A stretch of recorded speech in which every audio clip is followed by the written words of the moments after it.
Timnas Indonesia U17 permalukan juara Asia. Bikin pelatih Uzbekistan stres, gameplay modern ala Nova Arianto menakutkan. Striker FC Utrecht, Miliano Jonathans jalani proses naturalisasi untuk bela Timnas Indonesia.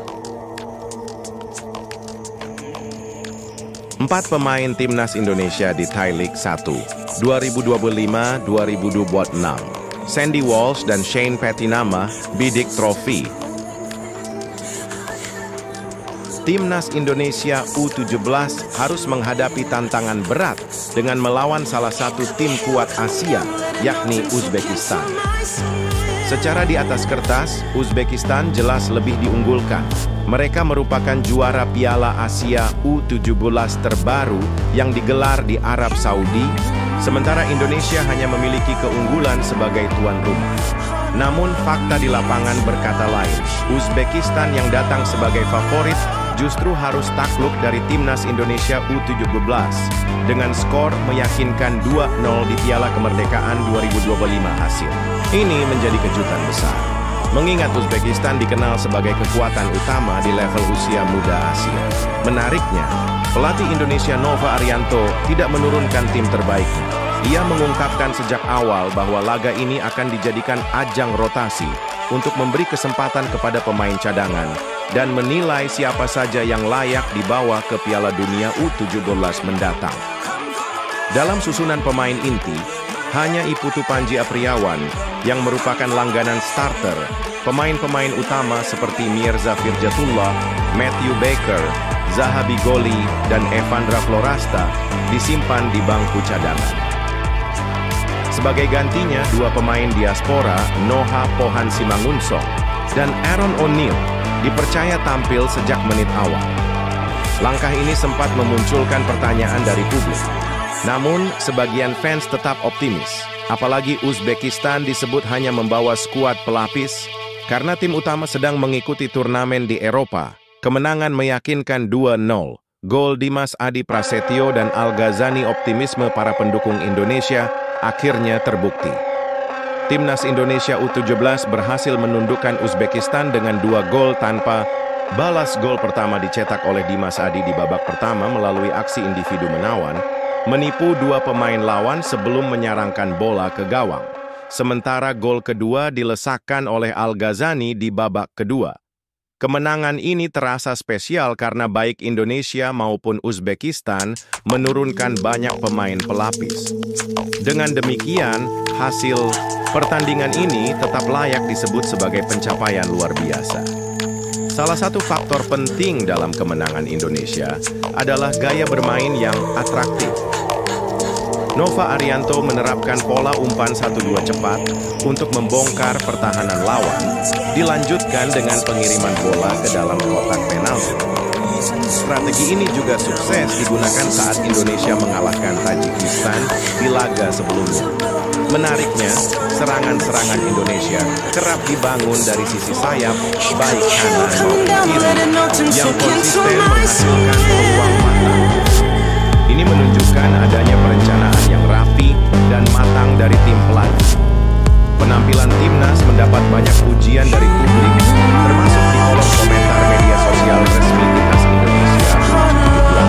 Banyak yang memuji gaya bermain yang enak ditonton, serta mengapresiasi para pemain muda yang tampil penuh semangat dan disiplin. Di sisi lain, pelatih Uzbekistan Sergei Chigodaev mengakui keunggulan Indonesia tampil lebih efektif dalam memanfaatkan peluang dan layak meraih kemenangan. Kami punya beberapa peluang, tapi tidak bisa mencetak gol.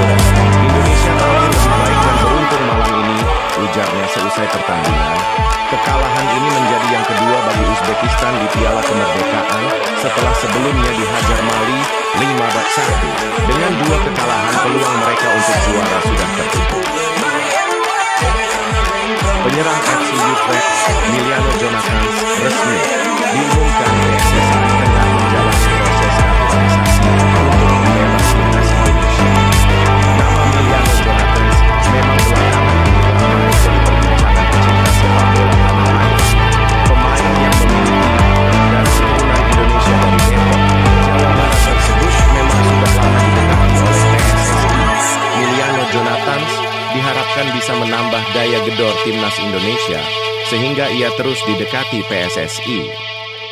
Ketua Umum PSSI Erick Thohir sebelumnya juga memang telah memberi kode bahwa pihaknya tengah mendekati pemain yang bisa menambah daya gedor timnas Indonesia.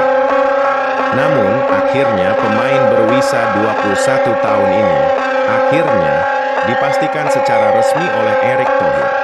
Orang nomor 1 di PSSI itu mengatakan bahwa proses naturalisasi Miliano Jonathans telah diproses.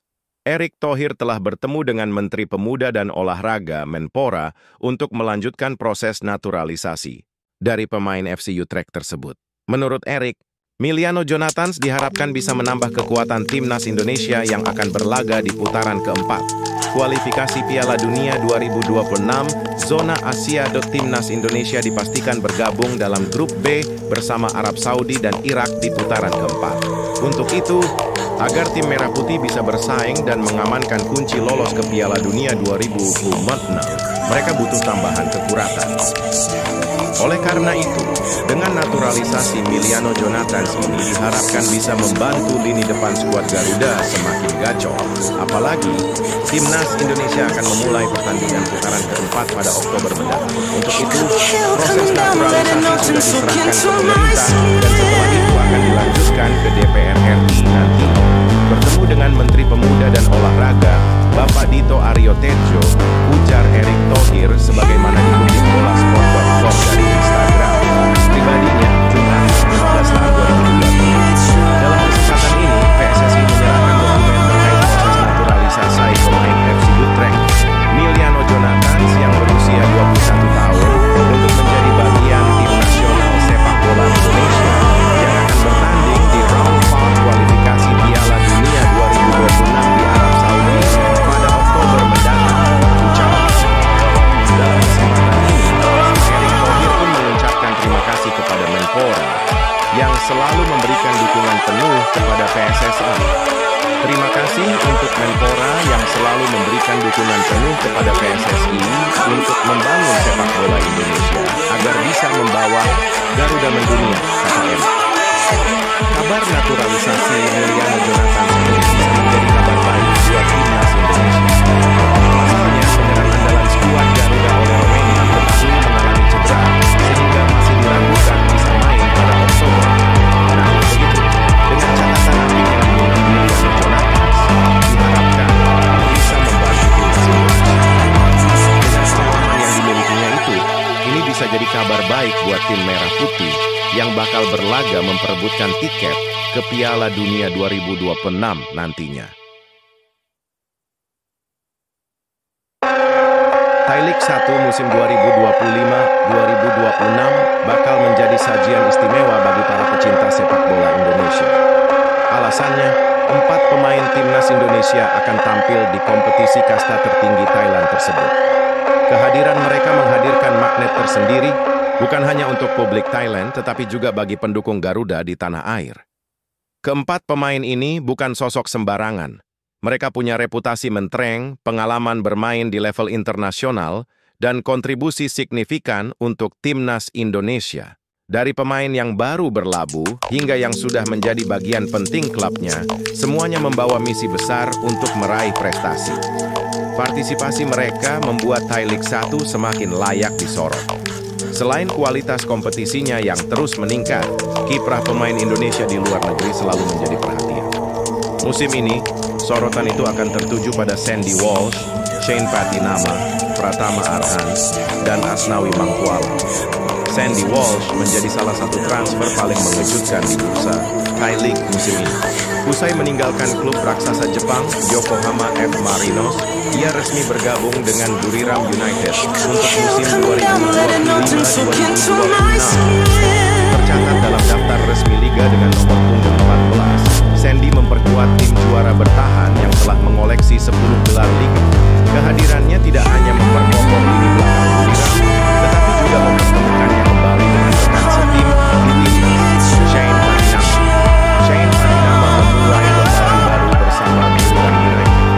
Setelah 2 musim yang penuh tantangan di Eropa, ia memilih hijrah ke Thailand demi mendapatkan menit bermain yang lebih konsisten.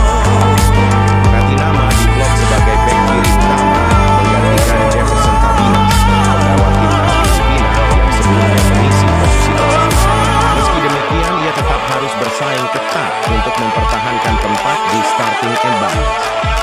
Bagi Patinama, kesempatan ini bukan sekadar soal karier klub, tetapi juga menjadi panggung untuk mempertahankan posisinya di Timnas Indonesia. Pratama Arhan resmi berseragam Bangkok United sejak tahun kedua musim 2024. Keputusan itu tentu merupakan dia akhirnya mendapatkan menit bermain reguler yang selama ini didamkan. Musim lalu Arhan tampil di 11 laga I-League 1 dan mencatat 3 assist. Torehan impresif inilah dia datang lewat musim. Dengan modal tersebut, musim 2025-2026 menjadi peluang besar baginya untuk tampil lebih konsisten. Kecepatan, lemparan jauh, dan naluri menyerang yang dimilikinya akan menjadi senjata andalan Bangkok United di sektor sayap Asnawi Mangkualam memasuki musim berikutnya bersama Port FC.